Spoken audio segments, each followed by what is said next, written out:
Hello, good morning friends. Today we are going to prepare banana skin powder. A very different thing. Non-Malayali friends, please refer description. It's written there. ഏത്തക്കായുടെ ഈ പൊങ്ങി നിൽക്കുന്ന contour പോലെ പൊങ്ങി നിൽക്കുന്ന ഭാഗങ്ങളൊക്കെ അതുമാത്രം പതുക്കെ കീന്തി കളയുക.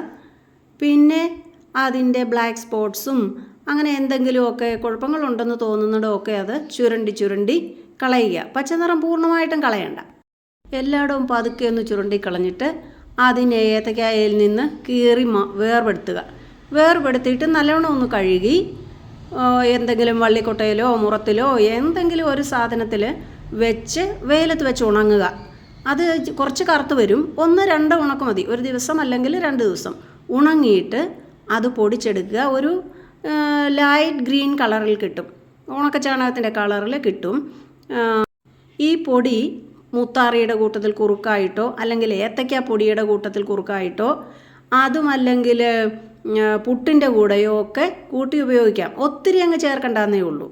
കൂടെ ഉപയോഗിക്കാം. ഷുഗർ, കൊളസ്ട്രോള് അല്ലെങ്കിൽ ഫാറ്റി ലിവർ, ഗ്യാസ്ട്രൈറ്റിസ് ഇങ്ങനെയൊക്കെ എന്ത് ഭക്ഷണം കഴിക്കും ഒന്നും കൂടുതൽ തിന്നാൻ പറ്റൂലല്ലോ എന്ന് വിചാരിക്കുന്ന പേഷ്യൻസിനൊക്കെ ഇങ്ങനത്തെ ഭക്ഷണങ്ങൾ ഉപയോഗിക്കാവുന്നതാണ്. ഞാനിത് ഉണ്ടാക്കി ഉപയോഗിച്ച് നോക്കിയതിന് ശേഷം പലതവണ ഉപയോഗിച്ച് നോക്കിയതിന് ശേഷം കുഴപ്പമൊന്നുമില്ല, വയറ്റുവേദനയോ അങ്ങനെയുള്ള കുഴപ്പങ്ങളൊന്നുമില്ല എന്ന് മനസ്സിലാക്കിയിട്ടാണ് ഞാനിത് പറയുന്നത്. കൂടാതെ ഞാനിതൊരു പരീക്ഷണാർത്ഥം ചെയ്തതാണ് കേട്ടോ.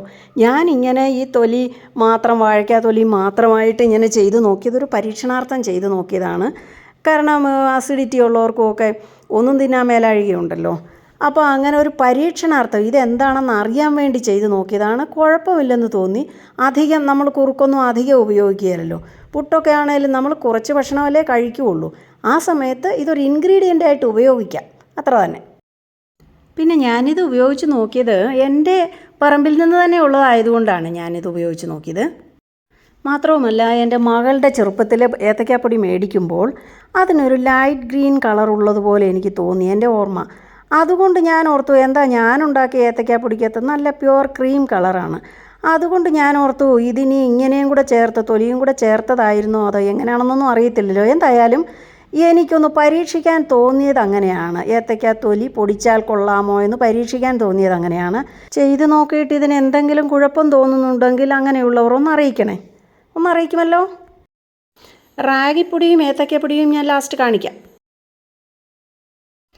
ഇത് പച്ചേത്തയ്ക്ക തൊലി പൊടിച്ചതാണ്. വെറുതെ പൊട്ട ഏത്തയ്ക്ക അല്ല, ഞാൻ പഴുപ്പിക്കാൻ വേണ്ടി വെട്ടിയ കൊലയെന്ന് എടുത്താണ് ഇതെല്ലാം ചെയ്തത്. നല്ല മച്ചുവറായിട്ടുള്ള ബനാനയാണ് എടുത്ത് ചെയ്തിരിക്കുന്നത്. ഈ പൊടി എടുത്ത് കുറുക്കിൻ്റെ കൂടെയോ മറ്റു കുറുക്കിൻ്റെ കൂടെ, അതായത് മുത്താറിയുടെ കൂടെയോ അല്ലെങ്കിൽ പുട്ടിൻ്റെ കൂടെയോ ഒക്കെ ഉപയോഗിക്കാവുന്നതാണ് ഞാൻ പറഞ്ഞത്. അത് ടേസ്റ്റിയാണ്. എന്നിരുന്നാലും മറ്റു പൊടിയായിരിക്കും കൂടുതൽ വേണ്ടത്. ഇത് കുറച്ചെടുത്താൽ മതി, വളരെ കുറച്ച് മാത്രം.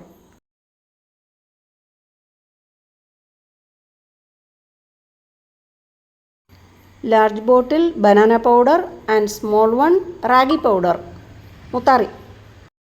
Please like and comment on. Break your silence. Thank you.